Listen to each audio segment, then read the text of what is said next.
Hey everybody. Have you ever decidedly changed the perspective in which you're looking at something or which you're experiencing something? For example, I do hair as part of my work, right? So I can have someone come in and think, oh my God, this is going to take me all day to do this hair color. Or I can say, thank goodness I have enough time today to do this hair color. Right? My reality is completely different based upon how I choose to perceive what's in front of me. And so I'm bringing that up because I want to share something with you. I posted a video a little while back about me tailgating and having a behavior happen that I really couldn't change.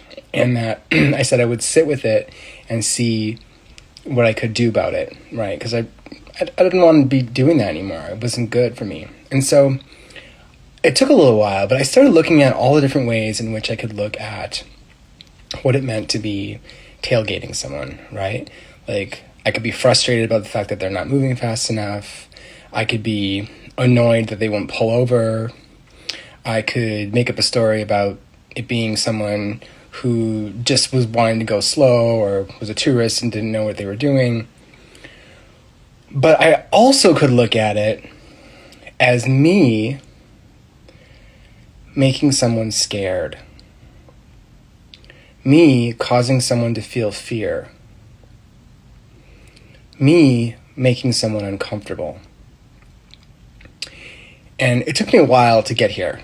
This was not an easy process. But when I started thinking about some of these things that really impacted me in a terrible way throughout my life, people causing me harm and making me scared, especially as a child. I know I talk a lot about childhood, but listen, a lot of things that happen in adulthood stem from what we learned and what we saw and how we learned to be as children and how the people around us and how they affected us. So you will hear more of this.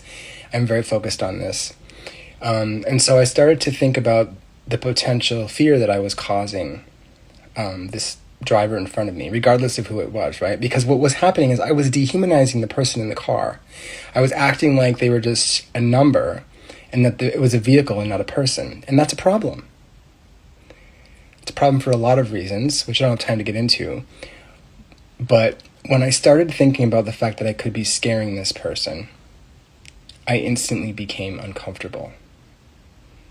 And after sitting with it for a while, I didn't want to do it anymore. I didn't want to be the person that caused someone to be scared like it happened to me. And I stopped. Have a great day.